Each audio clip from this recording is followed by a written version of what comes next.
ठीक है, वमन, स्नेहन, स्वेदन, ये हमने अभी अभी किया है। ठीक है, फिर रिपीट करेंगे तो फिर से करेंगे। ठीक है, फर्स्ट बेसिक लेवल पे ये वाला कर रहे हैं। ठीक है, ओके। वमन के बारे में बातें हैं कुछ। ठीक है, चरक सूत्र 15 उपकल्पनीय जो अध्याय है वहां से ये कुछ पॉइंट लिए गए हैं। ठीक है, वामक द्रव्य के गुण क्या होते हैं, विरेचक द्रव्य के गुण क्या होते हैं। ठीक है, उष्ण तीक्ष्ण सूक्ष्म व्यवायी विकासी वायु और अग्नि महाभूत की प्रधानता, आमाशय पे जाके एक्ट करते हैं, उदानवात की हेल्प रहती है वमन कराने में। उष्ण तीक्ष्ण सूक्ष्म व्यवायी विकासी विरेचक का भी है। जल और पृथ्वी महाभूत की प्रधानता होती है, पक्वाशय पे एक्ट करते हैं, अपान वायु का रोल रहता है। ठीक है, आचार्य चरक ने कहा है कि जो वमन और विरेचक द्रव्य है उनके मतलब क्या गुण है जिसकी वजह से वो वमन या विरेचन कराते हैं। तो कोई नहीं है, वो अपने प्रभाव से, स्ववीर्यण जो है अपने प्रभाव से जो है कार्य किया करते हैं। फिर जो है आचार्य सुश्रुत के कुछ पॉइंट है, यह हमने लिखा हुआ है। सुश्रुत सूत्र 41 के ये चीजें हैं। सुश्रुत सूत्र 41/10 से चीजें हैं। आचार्य सुश्रुत ने कहा है कि जो वामक द्रव्य होते हैं वो अपने प्रकृति और स्वभाव से जो है कार्य किया करते हैं। विरेचक द्रव्य जो है वो उष्ण तीक्ष्ण सूक्ष्म स्वीकाशी और सर होते हैं। संस्मक, वामक और विरेचक द्रव्य कौन कौन से महाभूत की इनमें प्रधानता रहती है। ठीक है, तो हम लोग याद करते हैं कि जो संस्मन है, संस्मक है, हाँ, उसमें आकाश। ठीक है, तो ऐसे नहीं बोलते आकाश की संस्मरण हो जाए। संस्मरण तो अच्छा ही होता है ना, संशोधन ना ही करवाना पड़े तो अच्छा है। तो आकाश की संस्मरण हो जाए, संशोधन ना कराना। आकाश की संस्मरण हो जाए, कहते ना काश ये काम हो जाता, तो काश संस्मरण हो जाता। तो आकाश महाभूत प्रधान है संस्मरण। ठीक है, वमन जो है वो वायु और अग्नि है, क्योंकि ऊपर की ओर जाएगा। विरेचन जो है जल और पृथ्वी है, नीचे की ओर आएगा। ठीक है, ये द्रव्य जहां से लेने होते हैं, ठीक है, ये द्रव्य जहां से लेने होते हैं उस भूमि में महाभूत की प्रधानता क्या होती है, ध्यान दीजिएगा। एक तो बात थी कि जो पर्टिकुलर वो द्रव्य है, उस द्रव्य में कौन से महाभूत की प्रधानता है। एक वो है कि जिसमें जिस भूमि से हमको ये लेने हैं, ठीक है, उस भूमि में उस द्रव्य की प्रधानता, कौन सी प्रधानता रहती है। ठीक है, ओके, अच्छा। ठीक है, फिर देखो आप इसमें कि जो अगर हम संस्मरण द्रव्य लेते हैं तो आकाश महाभूत प्रधान वाली भूमि जो है उसी से संस्मरण द्रव्य जो है, ठीक है, लेना है। और अगर हम लेते हैं वामक तो हमें लेना है आकाश, वायु और अग्नि महाभूत प्रधान वाली भूमि से।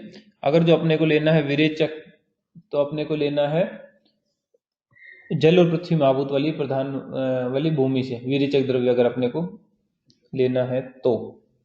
ठीक है, तो सिंपल है वैसा ही, बस एक आकाश वाला थोड़ा सा अलग सा है। अदरवाइज तो जो वो थे उधर, जो इधर है वो उधर है, कोई चेंज है नहीं ऐसा। ठीक है, ओके, आगे चलते हैं। चलो आगे आओ। ठीक है, कुछ एक बेसिक रैंडम पॉइंट्स है ये कि कहाँ की औषधियाँ किस दिशा की कब संग्रह करना चाहिए। ठीक है, थोड़ी सी रैंडम पॉइंट है। लिखा है चरक है, सुश्रुत है, वाग्भट है, सारंगधर है, सभी ने यही बोला है कि उदीच्य दिशा, उदीच्य दिशा की जो है मतलब उत्तर दिशा में स्थित औषधियाँ जो है ग्रहण करनी चाहिए। ठीक है, आचार्य चरक ने यह भी कहा है कि ग्रहण करते वक्त जो है मुख जो होता है ग्रहण करने वाले बंदे का, वो पूर्व या उत्तर की ओर मुख करके उनको ग्रहण करना चाहिए। स्नूही क्षीर जो है 2 से 3 साल पुराना हो, स्नूही का प्लांट, और शिशिर अंते जो है स्नूही क्षीर को संग्रह करना चाहिए। बल्ला तक जो है उसको सूची शुक्र मास, सूची शुक्र आते हैं गर्मियों में, ग्रीष्म ऋतु जो है उसी के मास है सूची शुक्र, सूची शुक्र मास में संग्रहण करना चाहिए। तथा 4 मास पश्चात अर्थात सहस्त्र में उनका प्रयोग करना चाहिए। ठीक है, गर्मियों में भला तक वैसे भी उष्ण होता है, तो गर्मियों में उसको संग्रह कर लें, सहस्त्र में यूज करेंगे। नेक्स्ट पे देखोगे तो नागबला मूल जो है, नागबला मूल जो संग्रह किया जाता है, ठीक है, आप करेक्ट कर दीजिएगा जो स्पेलिंग मिस्टेक है उसको। नागबला मूल जो है उसको तप तपस्या में संग्रह किया जाता है। तो नाग को पकड़ना कोई आसान बात है क्या, वो भी बलशाली नाग, नागबला, तो तप करना पड़ता है तभी पकड़ पाओगे। तप तपस्या में संग्रह करना उसका। जबकि वाग्भट और काश्यप जो आचार्य हैं उन्होंने शरद ऋतु में बोला हुआ है। ठीक है, अच्छा, फिर आप देखो तिल व जलोका, इसका संग्रहण शरद ऋतु में करना है। मदन फल जो है उनको वसंत और ग्रीष्म के मध्य में संग्रह करना है। और पुष्य, अश्विनी, मृगशिरा नक्षत्र, नक्षत्र ये होने चाहिए, ठीक है। सीजन वो था वसंत ग्रीष्म। मुहूर्त जो है मैत्र मुहूर्त होना चाहिए, मैत्र मुहूर्त में करना चाहिए। तो हमने एक बात लिखी हुई याद करने के लिए यहाँ पे कि जो मदन मित्र है उसको ग्रीवा से पकड़कर संग्रह करना चाहिए, ठीक है। मदन मित्र को ग्रीवा से पकड़कर संग्रह करना चाहिए। तो मदन जो फल है मैत्र मुहूर्त, मित्र से मैत्र, ग्रीवा, ग्रीवा से ग्रीष्म और वसंत। आप ध्यान रखना, ध्यान रखिएगा कि ग्रीष्म और वसंत है, ग्रीष्म और वर्षा मत कर दीजिएगा, कभी ग्रीवा याद रह जाए और वैसे वर्षा कराओ। ग्रीष्म और वसंत है वो, ठीक है। वसंत इसलिए याद रखना आप कि वसंत जो है कामदेव वाली, कामदेव की ऋतु मानी जाती है वसंत, ठीक है। मदन जो है वो भी कामदेव का ही एक सिनोनिम है, ठीक है। तो वसंत ऋतु है, वसंत और ग्रीष्म के मध्य में इसको संग्रह करना है। और मैत्र मुहूर्त में पुष्य, अश्विनी, मृगशिरा नक्षत्र में याद करना, संग्रह करना। फिर साम मल, ये हम क्रिया शरीर में भी पढ़ेंगे, ठीक है। क्रिया शरीर में पढ़ेंगे साम मल या साम दोष का लक्षण, ठीक है। अष्टांग हृदय सूत्र 13 से एक लक्षण लिया है हमने, ठीक है। स्रोतोरोध, अगर साम दो मल हो जाता है तो शाम मल होता है तो क्या लक्षण आते हैं? स्रोतों का रोध रहेगा ऑब्वियसली। बल भ्रंश, गौरव अनिल मूर्ता, ठीक है। तो बल भ्रंश लक्षण भी रहेगा, ये पूछा हुआ लक्षण है कई बार बल भ्रंश, इसलिए जो है अलग से हमने किया हुआ है। बल भ्रंश लक्षण जो है वात वृद्धि में भी मिलता है, ठीक है। वो भी ध्यान रखना कि वात वृद्धि में भी बल भ्रंश लक्षण जो है मिला करता है। एक होता है व्रण ज्वर, उसका उल्लेख सर्वप्रथम डल्लन ने किया है। काश्यपाचार्य ने वस्ती को शिशु स्नेह कह रखा है, ठीक है। संन्यास में मृदु स्वेदन की विधान होता है, पूछा करता है मृदु करना है तीक्ष्ण करना है, तो संन्यास तो कोमा होता है, ऐसा लगता है कि भैया थोड़ी हाई डोज वाला ही करेंगे, लेकिन इसमें मृदु स्वेदन का जो है विधान है, इसमें है क्या है, मृदु स्वेदन का विधान है, याद रख पाओगे, ठीक है। फिर एक ये क्वेश्चन आया करता है गर्भ प्रसव के कितने दिन बाद गर्भाशय व्यवस्थित हो जाता है, ठीक है। तो 10 से 12 दिन बाद जो है व्यवस्थित हो जाता है, ठीक है। मॉडर्न का क्वेश्चन है ये, आयुर्वेद का क्वेश्चन नहीं है। और 10 से 12 में भी एक आंसर, कभी कभी 10 भी रहता है 12 भी, तो 12 लगाना होता है, ठीक है। अच्छा, फिर प्रसूता जो संज्ञा होती है वो 1 मास तक होती है। सूती का काल, ये जो ये क्वेश्चन आपने बहुत सुना होगा, ये अलग बात है, और वो गर्भाशय व्यवस्थित वाली बात जो है वो अलग बात है, ठीक है। वो सूती का काल नहीं है। सूती का काल आचार्य काश्यप का 6 मास है, आचार्य काश्यप का 6 महीने, आचार्य सुश्रुत का 1.5 महीने, ठीक है। और भाव प्रकाश योग रत्नाकर का 4 महीने, ठीक है। ओके। अच्छा, रसायन सेवन जो करवाया जाता है उससे पूर्व जो है संशोधन हरितक्यादि चूर्ण से कराया जाता है। चरक और वाग्भट दोनों ने ये बात बोली है कि रसायन सेवन से पूर्व हरितक्यादि चूर्ण से जो है संशोधन कराएं। संशोधन क्रम में पुराण यवक, पुराने जो की यवागु यूज की जाती है, जो ये संशोधन हो रहा है इसमें संसर्जन क्रम जो करवाओगे तो पुराण यवक, पुराने जो की यवागु यूज होती है, ठीक है। अच्छा, तुवरक का जो संग्रह करना है वो वर्षा ऋतु के आने पे करना है, ठीक है। अंबुदा आगमे, अंबुदा मतलब बादल, वर्षा ऋतु उसके आगम होने पे करना है, ठीक है। अष्टांग हृदय कहता है कि अहिफेन का जो संग्रह है वो माघ और फागुन में करना चाहिए, शिशिर ऋतु में, ठीक है। माफ शिशिर, सी जब सिर पे हो तो माफी तो मांग ही लेनी चाहिए, तो शिशिर में जो है माघ फागुन होता ही है, ठीक है। ये हमने पढ़ाई है। अष्टांग संग्रह ने ये कहा जलोका को शरद ऋतु में संग्रह करना चाहिए। सुश्रुत आचार्य कहते हैं क्षार शरद ऋतु में बनाना चाहिए। वृंद माधव ने अश्वगंधा मूल शिशिर ऋतु में संग्रह करने को बोला है। सारंगधर आचार्य कहते हैं कि सभी द्रव्यों को सरस अवस्था में शरद ऋतु में ग्रहण करना चाहिए, लेकिन वमन और विरेचन जो द्रव्य है, ध्यान दीजिएगा, वमन और विरेचन द्रव्यों को वसंत अंते, वसंत के अंत में संग्रहित करना चाहिए। वमन विरेचन द्रव्यों को वसंत अंत, वसंत के अंत में जो है ग्रहण करना चाहिए। फिर ये आता है द्रव्यों के प्रयोज्यांगों का संग्रह, ठीक है। बहुत क्वेश्चन होते हैं, ये बात हम जो है ऋतुचर्या में भी पढ़ लेते हैं या फिर पढ़ रहे हैं, ठीक है। और द्रव्य गुण में भी फिर पढ़ेंगे, ठीक है। शिशिर, वसंत, ग्रीष्म, वर्षा, शरद, हेमंत, ठीक है। ये 6 ऋतुएं हैं, ओके, ठीक है।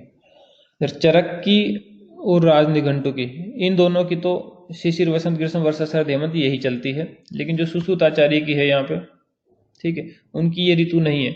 उनमें जो है शिशिर हट जाती है, उस शिशिर हट जाती है, वसंत से उनका शुरू होता है, और प्रावृट एक ऐड होती है, ठीक है, सार फल वाला ये, ठीक है, वहां से होता है। खैर उनको छोड़ो, पहले चरक को लो। ये 6 ऋतुएं लिखी, शिशिर वसंत ग्रीष्म वर्षा शरद हेमंत, इतना तो लिख लोगे।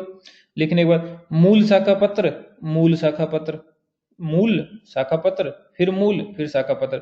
गर्मियों में जो है ना पानी की कमी रहती है, तो जो पेड़ों की जड़ें होती है वो गहराई तक चली जाती हैं पानी लेने के लिए, तो मूल अच्छी प्रबल होती है। तो ग्रीष्म में एक मूल ले रहे हैं, एक शिशिर में ऐसा करना पड़ता है, शिशिर में मूल ले रहे हैं, ठीक है।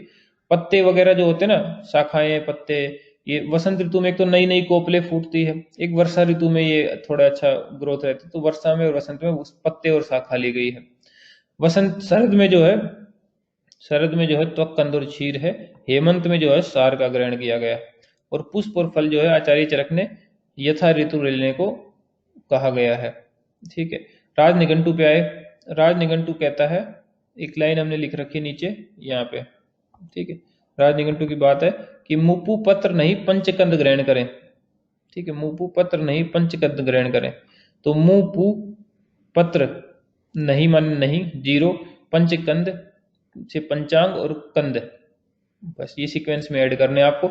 शिशिर में मुंह से मूल, वसंत में पू से पुष्प, फिर ग्रीष्म में पत्र, वर्षा में कुछ नहीं, पंचांग और कंद। तो आप याद रखना, राज को वर्षा पसंद नहीं थी, राज को, राज था ना, शाहरुख खान का नाम हुआ करता है ना राज कई सारी मूवी में, राज को वर्षा पसंद नहीं थी, इसलिए उससे कुछ भी ग्रहण नहीं किया। राज को वर्षा पसंद नहीं थी, तो ये क्लियर रहेगा आपको कि वर्षा में कुछ नहीं है, तो वर्षा से कुछ ग्रहण नहीं किया। ओके,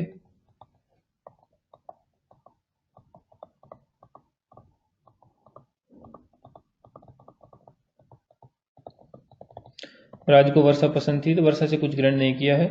फिर आप देखो सुश्रुत में, सुश्रुत आचार्य जो है, सारे फलों का मूल पतछी, सारे फलों का मूल पतछी, तो सार फल पय तयछी पत्र त्वक्षीर, सारे फलों का मूल पतछी।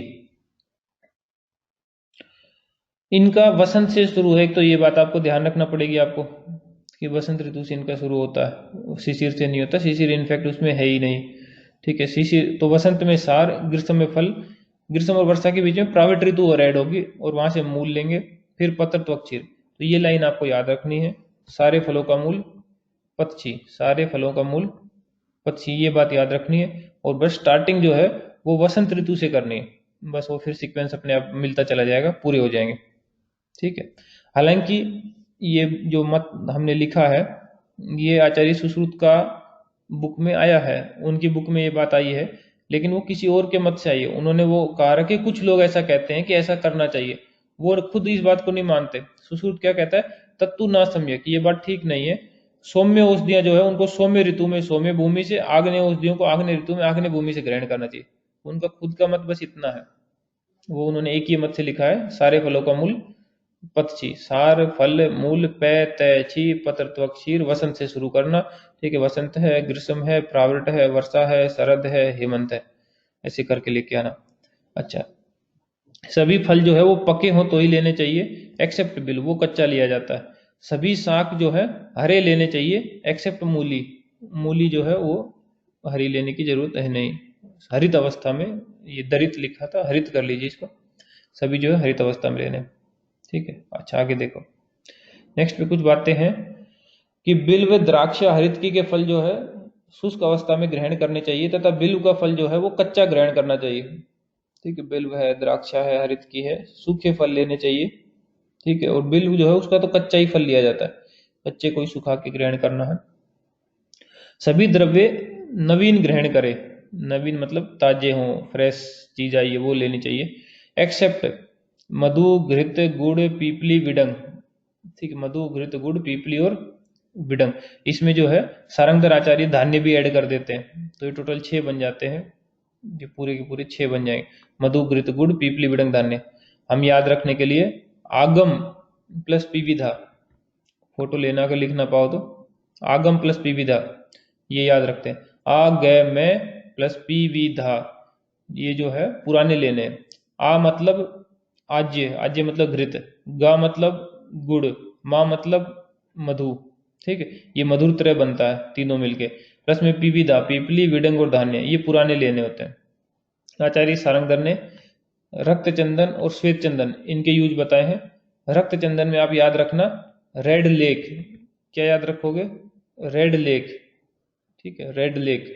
तो लेक का ले फॉर लेप, का फॉर कसाय, तो रेड लेक मतलब रेड चंदन जो है लेप में और कसाय में, बाकी जो बच जाएंगे वो जगहों पे श्वेत, बाकी जितनी भी जगह पूछे लेप को कसाय को छोड़ के सब जगह श्वेत चंदन। अच्छा, फिर शास्त्र में जो वर्णित मान होते हैं, ठीक है, जितने भी मान वगैरह हैं वो सब जो है शुष्क अवस्था के लिए बताए गए हैं, वो सब के सब जो है शुष्क अवस्था के लिए बताए गए हैं, ठीक है। वैसे भी गिल्ली चीजों का मान नहीं बता सकते, तो क्योंकि वाटर कंटेंट तो कितना भी किसी में वेरी कर सकता है, ठीक है, इसलिए इन्होंने सूखी चीजों के मान बताए, और सूखी ही जनरली यूज होती है, औषधियां जो होती हैं जनरली सूखी यूज होती है, तो इसलिए सूखी का ही बताया हुआ। बाई चांस सूखी ना मिल पाए और आपको आर्द्र लेनी पड़े, तो जो मान बता रखा था उसकी दुगनी, यानी जितना उसका पर्टिकुलर उस किसी मेडिसिन में वेट बता रखा है, मान लो 6 ग्राम बताया हुआ था, तो अगर आपको सूखी नहीं मिली, आप गीली लाते हो, ताजा आर्द्र लाते हो, तो आप 12 ग्राम डालोगे उसमें फिर। लेकिन कुछ एक्सेप्शन है इसके, कुछ एक्सेप्शन में क्या है, उन चीजों को हमें दुगना नहीं लेना है, ठीक है, और वो चीजें यूज ही जनरली आर्द्र अवस्था में होती है, ठीक है। तो अगर उनका कोई मान बताया हुआ किसी पर्टिकुलर योग को बनाने में, उसमें लिखा हुआ कि भैया ये चीज 6 ग्राम डालनी है, और आप आर्द्र अवस्था में ही उसको डाल रहे हो, तो भी 6 ही डालोगे, ठीक है, दुगना नहीं करोगे, ठीक है। वो कौन से हैं, ये देखो, ये जो लिखे अश्वगंधा, शतावरी, सतपुष्पा, वासा, कुष्मांड, कुटज, प्रसारणी, सहचरी, गुड़ुचि, आर्द्र ले किंतु दुगना नहीं ले, ठीक है। तो ये सारंगधर की बताई हुई बात है। हमने एक बात लिखी हुई नीचे, उसको हाईलाइट करो, ठीक है।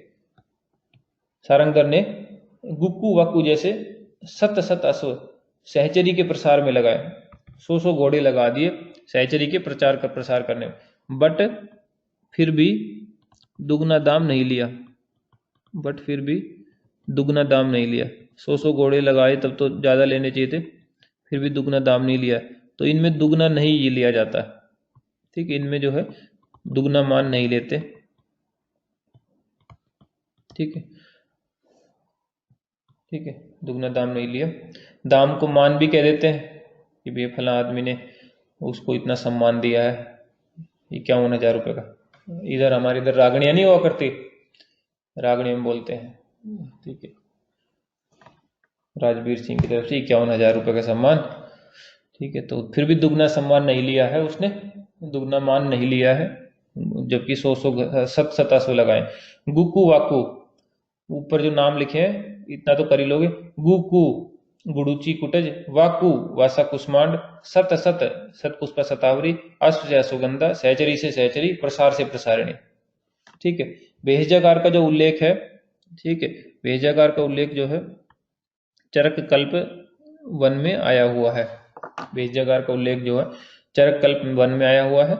आचार्य सुश्रुत ने अपना सुश्रुत सूत्र 37 में किया हुआ। सुश्रुत सूत्र 38 में गणों का वर्णन है, गण जो है सुश्रुत के, तो उससे पहले उन्होंने अपना भेषजागार बना के तैयार कर लिया है कि अब गण आने वाले हैं, बहुत सारे द्रव्य आएंगे, ठीक है। कितने द्रव्य हैं? 290, 290 द्रव्य होते हैं टोटल, यहाँ पर याद करने की जरूरत नहीं, वो हम कर लेंगे रिलीवेंट जगह पे। और चरक के कल्प स्थान में पूरा चरक के फिर योगी योग है, 600 विरेचन योग है, तो भैया वहाँ पे उन्होंने अपना भेषजागार बनाया कि चलो अपना बना के तैयार करता हूँ, फिर बच्चों को योग सिखाए जाएंगे, ठीक है। अच्छा, ये एक पॉइंट है, रैंडम पॉइंट, निवात प्रवात एक देशेषु, ये जो पर्टिकुलर टर्म है निवात प्रवात एक देशेषु, ये कहाँ कहाँ आया करती है, मतलब कि हवा रहित, हवा डायरेक्ट नहीं आ पाती इसमें, क्रॉस वेंटिलेशन नहीं होता इन जगहों पे। तो आतुराल्य, भेषजागार और कुमारागार, तो कुमार बीए करके निवात प्रवात एक देश में बैठा रहता, कुमार बीए करके, कुमार बीए करके निवात प्रवात एक देश में बैठा रहता है, तो कुमारागार, बी से भेषजागार, ए से आतुराल्य, ठीक है, फोटो लेना अगर नहीं लिख पाओ तो, ठीक है। ये एक रैंडम पॉइंट है। माक्षिक माधव मासे दृश्यते, रसरतन समुच्चय की कोट है, माक्षिक मतलब स्वर्ण माक्षिक, माधव महीने में जो है दिखाई देती है। शिलाजीत जो है वो सूची शुक्र महीने में उत्पन्न होती है, श्राव होता है उसका पर्वतों से, सूची शुक्र को ग्रीष्म ऋतु भी कह सकते हो, तो सूची तो सुश्रुताचार्य ने यूज किया है वर्ड, और रसरत्न समुच्चय ने जो है ग्रीष्म ऋतु जो है वर्ड यूज किया हुआ है।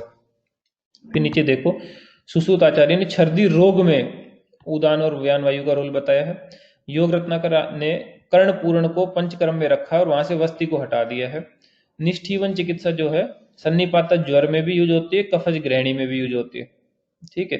अष्टांग संग्रह ने का एक अष्टांग हृदय का, सॉरी नोट संग्रह का, अष्टांग हृदय होना चाहिए, अष्टांग हृदय उत्तर तंत्र 40, उनका एक श्लोक है जिसमें वो कहते हैं ऋषि प्रणीते प्रीति, अगर ऋषि के द्वारा लिखी हुई बुक्स में इंटरेस्ट है, प्रीति है, एन उक्त्वा चरक सुश्रुतौ, तो चरक सुश्रुत को छोड़ के भेड़ आद्या किम न पठ्यन्ते, भेड़ वगैरह की बुक क्यों नहीं पढ़ते हो, तस्मात् ग्राह्यम सुभाषितम, इसलिए जो अच्छी लिखी गई हो उसको ग्रहण करना चाहिए। ठीक है। इसकी बुक कोई पढ़ता नहीं था क्योंकि वाग्भट ऋषि नहीं थे। ठीक है। तो अब इन्होंने कहा कि भैया अगर ऋषि में ही ज्यादा इंटरेस्ट है तो चरक सुश्रुत की बुक क्यों पढ़ते हो, ऋषियों ने तो और भी बुक लिख रखी है, भेल वगैरह ने भी लिखी है, उनकी क्यों नहीं पढ़ते हो। तो इसलिए जो अच्छी लिखी गई है उसको पढ़ो एक बार, ऋषि ने ही लिखी हो ऐसा जरूरी नहीं कि आप वही पढ़ो। एक इनकी रेफरेंस पर्पज से पूछ लिया करता, और कुछ नहीं है, कभी लग के पूछ लिया बताओ किसने कही ये बात, तो अष्टांग हृदय ने अपनी बुक के एकदम एंड पे, जो उनका बुक का लास्ट चैप्टर है ये उत्तर तंत्र पुट, तो अपना दर्द वहां पे जाहिर किया है कि बुक तो मैंने लिखी है लेकिन कोई खरीदता नहीं है, तो उनके लिए थोड़ा सा दिक्कत थी, थोड़ा दिल में उनके दर्द था, वो यहाँ बयां किया उन्होंने। फिर वहीं पे एक बात आती है, मत्सरम उत्सृज्य माध्यस्थम अवलंबिता। ठीक है, ठीक है, मत्सरम एक्सट्रीम पोजीशंस को छोड़ के मध्यम मार्ग से चलना चाहिए, अति नहीं करनी चाहिए ज्यादा। ठीक है। आ जाओ अब वमन विरेचन के वेग की बात आ रही है, फटाफट चलते हैं, खत्म हो जाएगा जल्दी। ठीक है। अब इतना तो आपको याद ही होगा कि वमन में वेग का एक मेजरमेंट होता है कि कितने वेग आए हैं, फिर कितना जो वामक द्रव्य निकला, जो वमन करने के बाद निकला वो टोटल कितना है, तो उसके हिसाब से हीन मध्यम उत्तम शुद्धि चलती है। तो हीन मध्यम उत्तम में आप देखो तो हीन मध्यम एंड उत्तम, हीन मध्यम एंड उत्तम 4 6 8। ठीक है। चरक और काश्यप के अनुसार 1 प्रस्थ, 1.5 प्रस्थ और 2 प्रस्थ, वाग्भट के अनुसार जो है 1.5, 1 और 2 प्रस्थ, प्रस्थ में है ये भी प्रस्थ। ठीक है। बाकी और किसी में आपको कन्वर्ट करना हो तो आप कर सकते हो। वैसे कल्पना में हम ये कन्वर्जन डिटेल से पढ़ेंगे, यहाँ के लिए आप ये याद रखो। ठीक, क्या याद रखो, ये वाली जो छोटी 2 बातें बस, कि प्रस्थ प्रस्थ था 64 वन प्रस्थ इज इक्वल टू 64 तोला, जबकि वन प्रसृता अष्टा प्रसृता अष्टा प्रसृत जो है उसमें 8 तोला 8 तोला हुआ करता है, बस इतना याद रखो। बाकी वैसे कल्पना में हम वो सारंगधर का चतुर्गुण सूत्र लगाते हैं, माष्टंक अक्ष बिलवानी वाला, माटाक्ष बिल्ली कुत्ते पर चढ़कर रोई धोखा, वहां से भी कन्वर्ट कर सकते हो। नहीं तो यहाँ कप कुपर आदव वाला जो फॉर्मूला है वैसे जब वैसे पढ़ेंगे तो उसमें देखेंगे। ठीक है। तो वहां से भी आप इसको कन्वर्ट कर सकते हो। ठीक है। तो यहाँ कन्वर्जन में टाइम नहीं लगा रहे हैं उतना। ठीक है। अच्छा, ये कप कुपर आदव कुछ नहीं, ये जो सारंगधर का चतुर्गुण सूत्र है उसी के बीच की कुछ लाइनें हैं। ठीक है। विरेचन में देखो, हीन मध्यम उत्तम 10 20 30 वेग 2 3 4 प्रस्थ चरक के अनुसार। आचार्य सुश्रुत जो है उनके में श्लोक में आढ़क वर्ड आया है, हमने ऊपर लिख रखा है श्लोक में आढ़क वर्ड है, बाई चांस अब आढ़क आ जाए आप कंफ्यूज हो जाओ, वैसे निकालो तो 1 प्रस्थ 2 प्रस्थ 4 प्रस्थ बनते हैं, वैसे आढ़क है। और वाग्भट ने 1 2 4 प्रस्थ सीधा सीधा प्रस्थ में क्या रखा। तो कन्वर्जन करना मुश्किल नहीं है। आप कब जैसे कब कुपरादो अगर बात ही करें तो कर्ष पल कुडव प्रस्थ आढ़क द्रोण। ठीक है। कप कुपरादव 4 कर्ष में 1 पल होता है, 4 पल में 1 कुडव होता है, 4 कुडव में 1 प्रस्थ होता है, 4 प्रस्थ में 1 आढ़क होता है, 4 आढ़क में 1 द्रोण होता है। तो अगर आढ़क दिया है तो आप प्रस्थ बना सकते हो, प्रस्थ दिया है तो आप आढ़क बना सकते हो। ठीक है, ऐसा कर सकते हो। ये सारंगधर का जो चतुर्गुण सूत्र है उसके बीच की लाइन है, ऊपर की 3 लाइनें 2 3 लाइनें में से, नीचे की 1 2 लाइनें में से। ठीक है। जो कॉमन कॉमन बीच का जनरली काम आता है वो लिखाया उठाया हुआ है।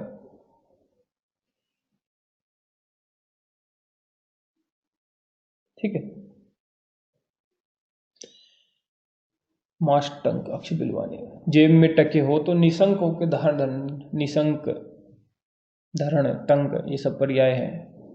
ठीक है। 4 मासा होता है सारंगधर के अनुसार, एक उसमें टंक में निष्क में, जबकि सुसुर के चरक के अनुसार 3 ही होता। खैर छोड़ो। अनुवासन जो है वातज विकारों में 9 to 11 नहीं है, ये 9 और 11 है। पित्तज में 5 और 7, और कफज में जो है, ठीक है, 1 अथवा 3, ये और है, और अथवा, ठीक है, 9 या 11, 5 या 7, 1 या 3। तो हमें मोटा मोटा याद रखना कि विषम संख्या में देनी है, अयुग्म संख्या में देनी है, कोई इवन नंबर नहीं है, सब ओड नंबर है। ये 1 3 5 7 9 11 सब ओड नंबर है। तो 1 से 11 आप इतना याद रखना कि 1 से 11 देनी है, 1 से स्टार्ट होकर 1 1 तक, एक्सक्लूडिंग इवन नंबर 1 से 11। तो 1 2 को हटाओ 3, फिर 4 को हटाओ 5, 6 को हटाओ 7, ऐसे हटा इवन नंबर हटाते जाओ, ओड तक चलते जाओ, और इतना तो आप कर ही लोगे। अनुवासन वस्ती जो है स्नेह होता है उसमें, तो बिजली वात में ज्यादा दी जाएगी, कफ में कम दी जाएगी। तो वात की तरफ 9 और 11 आएंगे, कफ की तरफ 1 और 3 आएंगे, पित्त का बीच में 5 7 बच ही जाएगा। तो अब मोटा मोटा ये याद करोगे, आपको बस याद रह जाएगा। आगे आओ। ठीक है। अनुवासन वस्ती जो है वो खाली पेट नहीं दी जाती है। आर्द्र पानी, आर्द्र पानी ना मतलब हाथ गीले, पानी मतलब हाथ, आर्द्र मतलब गीले हो। ठीक है। तो खाना खा के आदमी उठा हो, खाना खाने के बाद हाथ धोता है ना, हैंड वॉश करता है, वो हैंड वॉश करने के बाद हाथ उसके जो है गीले ही रहे हो, उसको पोंछने भी ना दे, उसको तुरंत दे देनी, मतलब इतना भी वेट नहीं करना है। खाना खाया उसने, हाथ भी उसके गीले रहे, आपने दे दी। ठीक है। अनुवासन वस्ती का प्रत्यागमन काल जो है 3 याम 9 आवर्स माना जाता है। चरक, अष्टांग, हृदय, सारंग सभी ने यही माना। ठीक है। अच्छा, 9 आवर्स में अगर लौट के नहीं आती है तो ट्रीटमेंट जो है वो 24 घंटे उपेक्षा के बाद जो है शुरू करना। ठीक है। प्रत्यागमन सबका 9 ही घंटे है, लेकिन ट्रीटमेंट नहीं 9 घंटे बाद शुरू करना है, और वेट करना है, 24 घंटे बाद ट्रीटमेंट शुरू होगा। निरहु वस्ती जो है वो, जैसे अनुवासन वस्ती तो 1 से 11 थी ना, 1 3 5 7 9 11, निरहु वस्ती वात पित्त कफ में 1 2 3 बार है। तो बिजली वात में कम दी जाएगी, कफ में क्योंकि रुक्स चाहिए कफ को, तो वो ज्यादा दे देंगे उसमें। ठीक है। अच्छा, निरहु वस्ती खाली पेट ही दी जाती है जब आहार पच चुका हो, जीर्ण आहार पे, लेकिन बहुत भूखा भी ना हो। ठीक है। निरहु का प्रत्यागमन काल जो है 1 मुहूर्त माना है सभी ने। निरहु और वमन दोनों का प्रत्यागमन काल जो है 1 मुहूर्त जो है माना जाता है। ठीक है, देख पा रहे हो। फिर आप देखो विरेचन जो है, अच्छा जो हम ये अभी पीछे पढ़ के आए हैं कि वमन के वेग 4 6 8, विरेचन के वेग 10 20 30। वमन में जो वेग थे, घर जाके याद करना, याद हो जाएंगे। 4 6 8 वेग में 1 1.5 2 प्रस्थ निकल रहा था, और उधर विरेचन में 10 20 30 वेग में 2 3 4 प्रस्थ निकल रहा था। तो जो प्रस्थ निकला है वो मान, उसको तोल लेंगे कैसे, कब उसका वजन करना शुरू करना है, तभी तो पता, तोलोगे तभी तो पता चलेगा कितना है वो। ठीक है। तो वो कहता है कि विरेचन में जब 2 या 3 बार मल जा चुका हो बंदा, 2 3 बार जो है वो स्टूल पास कर चुका है, तब से मेजर करना शुरू करना है, पहले बार से नहीं कर देना है। कभी उसको भी काउंट कर लो। 2 3 मल के सही जब वेग निकल जाए तब उसे तोलना चाहिए, और वमन में जितनी मात्रा में औषध पिलाया गया हो वो निकल जाए, तब जो है मेजर करना है कि भैया कितना प्रस्थ जो है वो निकला है। तो ये वमने तू पीतम ऐसे करके बढ़े, वमन में पिया गया निकल गया तब करना है। चरक सिद्धि की बातें हैं दोनों, चरक सिद्धि 1/14 की। तो आस्था अनुवासन 1 से 11, 1 3 5 7 9 11। Hello sir. देखो शुरू से पढ़ते हैं। अनुवासन 1 3 5 7 9 11, फिर निरु 1 2 3। ठीक है। अब ये शिरोविरेचन। ठीक है। उत्तम मध्यमहीन, उत्तम बल है तो 3 बार, 2 बार, 1 बार। ठीक है, ऐसे दे देना, खत्म। वमन जो होता है उसमें आपक भी, अभी तो खिलाया है पिलाया है वही बाहर आ जाता, तो आपक होता है उसमें, आपक वमनम। और पित्तांत वमन हो तो सम्यक रहेगा पित्तांत वमन, जिसमें कफ की अधिकता होती है। ठीक है, उसको वमन सुखपूर्वक हो जाता है। ठीक है। विरेचन में पच्यमान, विरेचनम पच्यमान चीजें निकलती है विरेचन में, विरेचनम है, विरेचनम है, ये गलती से विरेचनम हो गया है। कफांत विरेचन जो है सम्यक रहता है। और कफ अल्प हो, अगर जिस पर्सन को हम विरेचन करा रहे हैं उसमें अगर कफ अल्प है तो उसको विरेचन बड़ी आसानी से हो जाता है, और जिसमें कफ ज्यादा रहेगा उसको विरेचन नहीं हो पाएगा आसानी से। तो कफ अल्प में सुखपूर्वक विरेचन होता है। ये बात आचार्य चरक ने बोली है। आचार्य वाग्भट ने बोला है पित्त अधिक में सुखपूर्वक विरेचन होता है। हालांकि बातें दोनों एक ही है, पित्त अधिक वाले को भी होगा, कफ अल्प वाले को भी होगा, लेकिन दोनों ने वर्ड तो अलग अलग यूज किए हैं और दोनों ही ऑप्शन में भी मिलते हैं। तो आप चरक को फर्स्ट चॉइस लगाओगे, अगर दोनों है कफ अल्प और पित्त अधिक दोनों ऑप्शन में है तो चरक से पहला लगाओगे कफ अल्प से। अगर चरक से वाला कफ अल्प नहीं है तो पित्त अधिक वाग्भट का लग जाएगा। फिर संसर्जन क्रम की बात आती है। संसर्जन क्रम जो है जठराग्नि की वृद्धि और प्राणों की वृद्धि के लिए किया जाता है।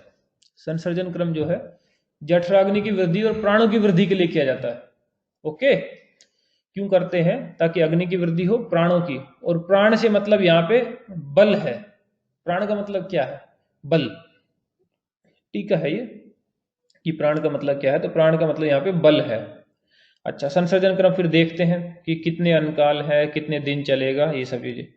तो हमने यहाँ पे कुछ पॉइंट लिखे हुए जो थोड़े आगे पीछे हो गए। शुद्धि, हीन, मध्यम, उत्तम। ये शुद्धि इनके साथ है। अनकाल यहाँ पे है, जो बीच में लिख दिया है। फिर दिन जो है वो वहां पे है। शुद्धि, अनकाल और दिन, ये तीन हेडिंग में हम देख रहे हैं। और दिन जो है अगर आपको याद हो, क्योंकि स्नेह प्रकर्ष काल जनरली सबको याद रहता है कि 7 दिन में तो स्नेह 7 में हो जाता है, 7 दिन बाद देना ही नहीं चाहिए। और 3 से 7 दिन की रेंज होती है स्नेह की। मिनिमम 3 दिन चलता है मृदु कोष्ठ, मध्यम कोष्ठ, गुरु कोष्ठ। ठीक है, तो ऐसे हमने इसलिए दिन के ब्रैकेट में लिख दिया लाइक स्नेह प्रकर्ष काल। बाई चांस भूल जाओ तो आपको एटलीस्ट 3, 5, 7 याद आ जाए। ठीक, और कोई बात नहीं। तो शुद्धि अगर है हीन, शुद्धि अगर है मध्यम, शुद्धि अगर है उत्तम। तो हीन शुद्धि अगर है, ठीक है, तो 4 अंकाल होंगे उसमें, मध्यम में 8 और उत्तम में जो है 12 अंकाल होंगे। तो आपको बस 1, 2, 3 और 4 से मल्टीप्लाई करना है, क्योंकि हमारे पास 4 रेसिपी है। ठीक है, 4 रेसिपी है हमारे पास। अगर उसकी हीन ही शुद्धि हुई है तो उसको 4 रेसिपी बस एक एक बार खिलाएंगे। अगर मध्यम हुई है तो चारों रेसिपी 2-2 बार खिलाएंगे। अगर उत्तम शुद्धि हुई तो चारों रेसिपी 3-3 बार खिलाएंगे। तो जिसको एक बार खिलाई उसके 4 ही बार अंकाल बने, मध्यम को 2 बार खिलाई तो 8, और उत्तम को 3 बार खिलाई तो 12 अंकाल बनते। दिन जो है 3, 5, 7 है। कौन कौन सी 4 रेसिपी हमारे पे? ठीक है, ये चरक सिद्धि का श्लोक लिखा हुआ है। पेया विलेपी आकृतम कृतम च यूसम रसम अथ त्रिद्वि एक सैष। ये उथ वर्ड नहीं है, अथ वर्ड है। अथ त्रिद्वि एक सैष, अथ वर्ड है, अथ त्रिद्वि एक सैष। ठीक है, कि पेया विलेपी, और यूस में 2 हैं, कृत और अकृत। रस में भी 2 हैं, एक तो छोंक मारा हुआ, एक बिना छोंक मारा हुआ। वो आकृत मतलब कुछ अभी ऐड नहीं किया, प्योर है बस। कृत में मतलब उसमें मिर्च मसाला छोंक वो सब कर देंगे। तो पेया से शुरुआत है, फिर विलेपी है, फिर यूस है, फिर रस है। त्रिद्वि एक से 3 बार मल्टीप्लाई मारना है उत्तम में, 2 बार करना है रिपीट मध्यम में, और 1 ही बार करना हीन में। क्रमेण सेवेत शुद्ध काय प्रधान मध्य अवर, यानी उत्तम, मध्यम और हीन शुद्धि में। वही तो चीज लिखी हुई है हमने। तो ये श्लोक है। तो 3 दिन से 5, 7 दिन जो है स्नेह प्रकर्ष काल रहता है, बीच का 5 और याद रख लेना, मेरे साथ कोई दिक्कत नहीं आएगी आपको। ठीक है, अन्न काल जो है दिन में 2 अंकाल माने जाते हैं, एक दिन में 2 अंकाल माने जाते हैं। तो जितने अंकाल हो उस हिसाब से आप दिन भी ऑटोमेटिकली निकाल सकते हो। जैसे 4 अंकाल है, ठीक, जैसे मध्यम शुद्धि लो, मध्यम शुद्धि में 4 2 जा 8, 8 अंकाल है। तो 8 अंकाल को फिनिश करने में कितने दिन लगेंगे? एक दिन में 2 अंकाल हुए, तो 2 अंकाल होते हैं एक दिन में। तो एक अंकाल होगा 1/2 डे में। ऐसे एक एक नियम लगा के निकाल सकते हो कि 2 अंकाल अगर एक दिन में होते हैं तो 8 अंकाल 4 दिन में होना चाहिए। लेकिन अपने पे दिन कितने हैं? 5 है। उसका रीजन ये है कि संसर्जन क्रम जो शुरू हुआ होता है वो शाम से ही शुरू हो जाता है। सुबह सुबह संशोधन होता है, शाम से संसर्जन शुरू हो जाता है। तो उस दिन जो है एक ही अंकाल मिल पाता है, 2 मिल ही नहीं पाते, इसलिए एक दिन एक्सटेंड हो जाता है। ठीक है, हमने यहाँ एक चीज लिख रखी है कि बाई चांस आप भूल जाओ कि कुल दिन कितने हैं, तो अंकाल का आधा करना और उसमें एक दिन प्लस कर देना। आधा तो इसलिए क्योंकि एक दिन में 2 होते हैं, प्लस इसलिए क्या, क्योंकि शाम से शुरू हुआ था, इसलिए अगले बार मॉर्निंग तक एक्सटेंड होता है वो। ठीक है, अच्छा, जब कृत और आकृत में से एक ही लेना है तो कृत ही लेंगे। इसका क्या मतलब है कि जैसे अपने को 4 आइटम है अपने पास, अब हीन शुद्धि में सोचो, अपने को एक एक बार ही खिलाना है, तो अपने पे है पेया है, पिलादी, विलेपी है, पिलादी। यूज में तो 2 हो गए, आकृत और कृत। अब कौन सा लें इसमें से, क्योंकि खिलाना एक ही बार है, तो फिर कृत लेंगे। ऐसे ही मांस रस, कृत भी है अकृत भी है, कौन सा लें, क्योंकि एक ही लेना तो कृत लेंगे, इस तरह करके। ठीक है, वैसे कोई बहुत मुश्किल नहीं है। 4 1 जा 4, 4 2 जा 8, 4 3 जा 12 करके तो याद रखना है। 4 8 12, 3 5 7 खत्म हुआ। एमसीक्यू से सब निकल जाएंगे। यूज जो होता है, यूज सी करके याद रखते हैं हम कि सिंभी धान्य से बना करता है। यूज जो होता है सिंभी धान्य से बनता है। वस्ती में संसर्जन क्रम नहीं करते हैं क्योंकि अग्निमंद नहीं होते। पूछा जाए कि किस में संसर्जन क्रम नहीं करते हैं, वमन में, विरेचन में, वस्ती में, तो वस्ती में संसर्जन क्रम नहीं करते हैं। ठीक है। अच्छा, ये वमन की डेफिनेशन दी हुई है, आचार्य सारंगधर की है, सारंगधर पूर्वखंड 4 से, सारंगधर पूर्वखंड 4 से जो है डेफिनेशन है सारंगधराचार्य की दी हुई।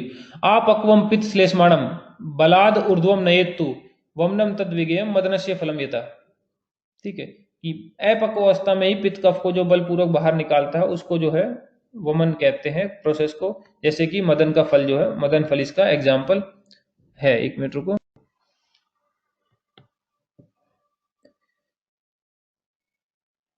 ऊपर बात हुई थी ना कि वमन में आपा को निकलता है, विरेचन में पच्चे मान निकलता है, तो उसी के लिए थोड़ी सी बात लिखी। अच्छा, अब ये क्वेश्चन देखो, ये बड़ा मुश्किल होता है याद करना, लेकिन आपको नहीं होगा। ठीक है, बहुत हमने ट्रिक से याद किया है, बशर्ते कि आप इनको घर जाके पढ़ लो। तो वमन है, निरु है, विरेचन है, किस, चरक, सुश्रुत और सारंगधर, 3 आचार्यों को हम यहाँ याद कर रहे हैं कि सीक्वेंस क्या होता है, दोषों के निकलने का क्रम क्या है। ये जो हम लिखा हुआ है यहाँ पे, ये है दोषों के निकलने का क्रम। क्या लिखा हुआ है ये, मैं लिख देता हूं, दोषों के निकलने का क्रम। दोषों के निकलने मतलब दोष निर्हरण, कि कब कब कौन कौन सा किस किस प्रोसेस में निकलेगा। ठीक है भैया, वमन, वमन से शुरुआत कर रहे हैं, चरक से शुरुआत कर रहे हैं। चरकाचार्य के अनुसार वमन, वमन का मतलब ये होता है, वमन को अपनी लोकल लैंग्वेज में उल्टी बोलते हैं। उल्टी में उल्टा ही निकलेगा। सीधा क्या होता है, वात पित्त कफ, ये सीक्वेंस याद करते हैं। उल्टा क्या होगा, कफ पित्त वात, तो उल्टी में उल्टा कर देना है।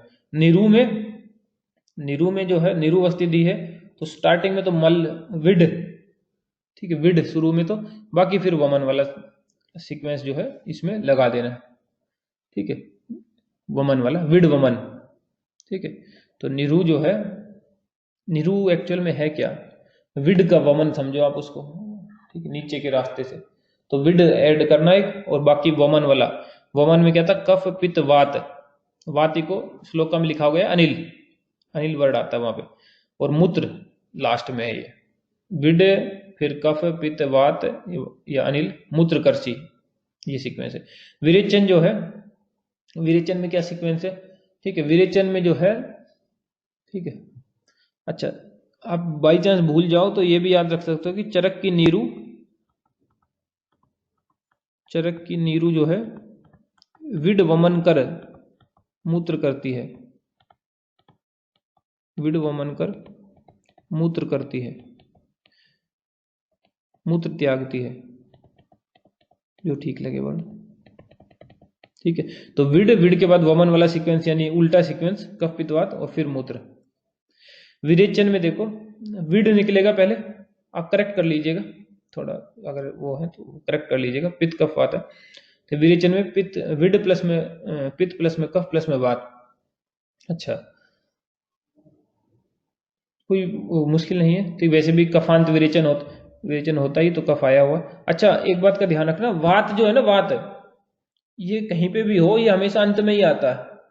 वात हमेशा ही अंत में है, कहीं पे भी शुरू में नहीं है। अगर ये कहीं पे मेंशन है तो एंड में ही है, या तो मेंशन ही नहीं है, या तो ये मेंशन ही नहीं है बात, और अगर मेंशन है तो ये हमेशा एंड में है। या तो बात मेंशन ही नहीं है, मेंशन है तो एकदम एंड में मेंशन है। ठीक है, तो ये सीक्वेंस है। सुश्रुत पे आओ, सुश्रुत आचार्य वमन में क्या कहते हैं। ये मूत्र, हम्म, मूत्र कष्टी, अनिल मूत्र कष्टी। ओके ठीक है, देखते हैं। कर्षी वर्ड का मतलब होता है, एक वर्ड सुना आकर्षण, कर्षण, कर्षण का मतलब होता है खींचना, कर्षण वर्ड मतलब खींचना। तो जो निरु देते हैं, तो निरु खींच के लाती है किस सीक्वेंस में, पहले विड, फिर कफ, फिर पित्त, फिर अनिल यानी वात, और फिर मूत्र खींच के आता है, इस सीक्वेंस में खींच के आता है, तो वो कर्षी वर्ड है उसका। कर्षी वर्ड मतलब कर्षण पतला करना वो नहीं है, कर्षी वर्ड मतलब खींचना, ठीक है। कर्षी वर्ड मतलब खींचना, अनिल मूत्र, पहले वात फिर मूत्र निकले, ये सीक्वेंस से निकला करते हैं, ये मतलब उसका, ठीक है। हाँ sir. Okay thank you. Sushrutacharya पे वमन पे गए हम। तो पहला वर्ड है उनके में प्रसेक, देन है औषध, देन है कफपित्तवात। ओके, प्रसेक, औषध और कफपित्तवात। कफपित्तवात में तो कोई चेंज है ही नहीं, ठीक है, कफपित्तवात में तो कोई चेंज है ही नहीं, यूं का यूं ही है, बस आपको प्रसेक और औषध और साथ में ऐड करना, ठीक है। बस इतना अगर आप याद रख पाओ। वैसे भी सलाइवा, जब वमन होने उल्टी आने वाली होती है तो नोजिएटेड फील करना आदमी शुरू करता है, तो हाइपर सलाइवेशन होना शुरू हो जाता है उसको, ठीक है, प्रसेक। और फिर सबसे पहले औषधि निकलेगी, क्योंकि वही ऊपर रखी हुई, अभी तो पिलाई है औषधि, औषधि पिलाते वमन हो जाता है, तो औषधि सबसे पहले बाहर आएगी। तो अगर ऑप्शन में रख के आएगा औषधि रखा हो तो आप औषधि पकड़ लोगे, प्रसेक, औषधि, और फिर 200 का सीक्वेंस आपको रटा ही पड़ा है कि उल्टी में उल्टा सीक्वेंस है, उल्टी में उल्टा सीक्वेंस है, कफ पित्तवात लगा देना। बचे निरु और विरेचन, ठीक है, निरु में देखते हैं। फिर ये हमने नीचे एक पॉइंट लिखा हुआ है ये वाला, ठीक है। सुश्रुत और सारंगधर ने नीरू से कहा कि पुप्पी कब मिलेगी, सुश्रुत और सारंगधर ने नीरू से कहा कि पुप्पी कब मिलेगी।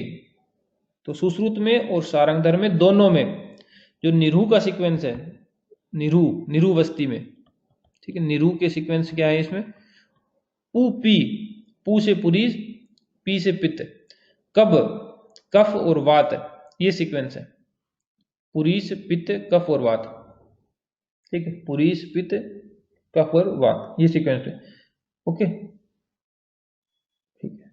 फिर आप देखो यहाँ पे जो हमने लिख रखा है, ठीक है, यहाँ पे ये देखो, तो यही है, ठीक है। विड, विड को तो पुरीस कह सकते हो ना, कभी विड आ जाएगा कंफ्यूज तो नहीं हो जाओगे, पुरीस याद करके बैठे हो, कभी पै से पै ना मिले तो कंफ्यूज हो जाओ, पुरीस और विड एक ही चीज है, तो विड कह लो चाहे पुरीस कह लो। पू पी दूसरा पित्त है, फिर कफ है, फिर वात है, पूरा हो गया, ठीक है। ऐसे ही सिमिलरली नीचे सारंगधर का लिखा हुआ है, वहां पे भी निरु जो है ऐसे मैच हो जाएगी, ठीक है।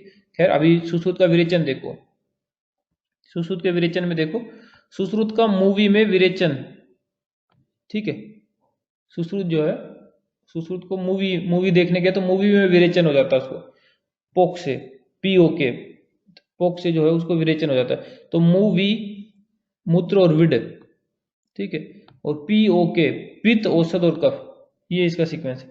ऐसे ही याद रखना, नहीं तो ये लास्ट में कंफ्यूजन हो जाया करता है, तो आप सीधा सीधा याद करोगे, याद नहीं होंगे, लास्ट में इनमें गड़बड़ी रहती है, ठीक है, लास्ट में जो इसमें गड़बड़ी रहती है, ओके, ठीक है। अच्छा, वात का जब होगा तो लास्ट में निकलेगा, ठीक है, नेक्स्ट में चलो।